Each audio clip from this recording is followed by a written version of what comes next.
Okay, 92. Marciano might have left the room alone, but that was where his freedom ended. Protocol forced him to wait for the others, and now inside the limousine, the limousine, there was silence. Marciano looked purposely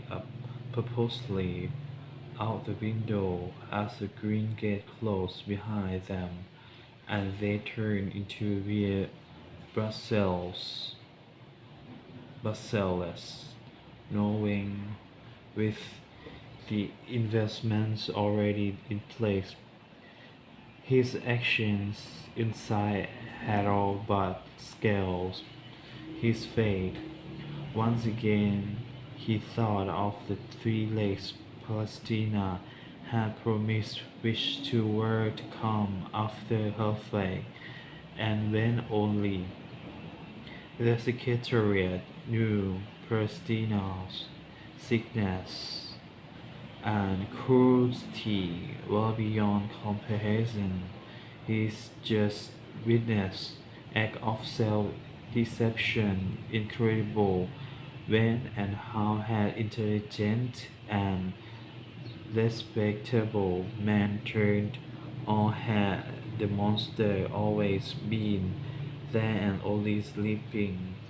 Now the driver turned into Via Salalia, Salalia and slowed to a crawl in heavy afternoon traffic. Marciano could feel Palestina's presence beside him, and the eyes of Capisi and Matadi as they sat opposite, watching him, but he acknowledged none of it. Instead, his thought went to the Chinese banking head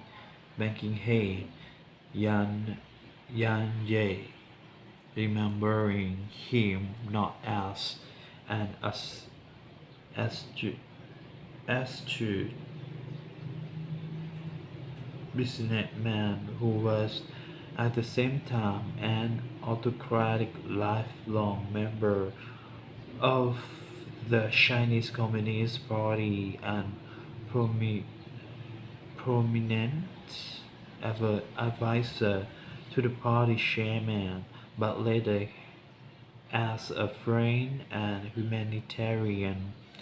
A man next talked about his personal concerns for health care and education and the well-being of the poor around the world, and then in the next smile warmly and laugh and make small talk about Italian wine makers coming to the People's Republic to show them how it was done.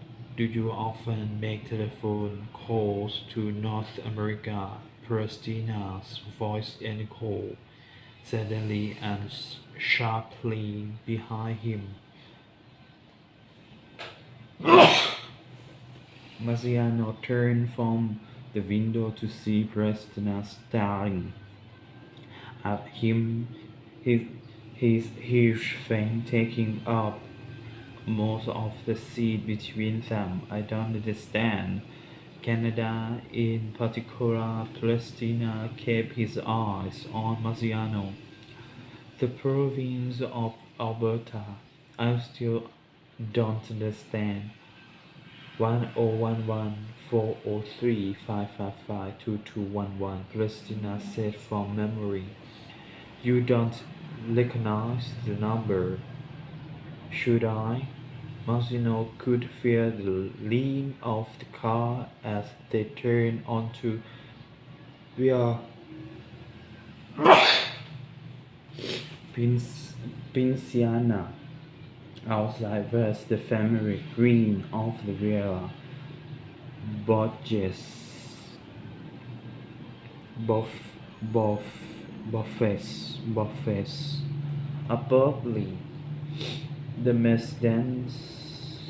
the Mercedes accelerated, moving toward the Tiber. Soon there would be a closet, turning onto Luangold, Lungotever, Melanie,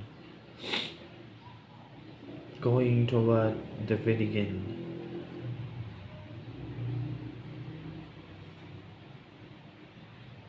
Somewhere not far behind them was Maziano's apartment on Via Carissini, and he knew that he had seen it for the last time. It is the number for the Banff Springs Hotel. Two calls were made to it from your office on Saturday morning. The the 11th, another that afternoon, from a serial phone sign out to Father Baroni, your private secretary, the man who replaced the priests. Marciano Church, Church. Many calls are made from my office.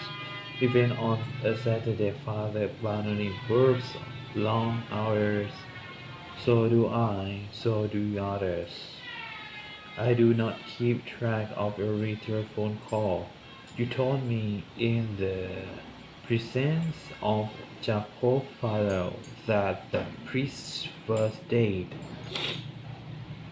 he is Marciano, eyes came up and looked at Christina directly.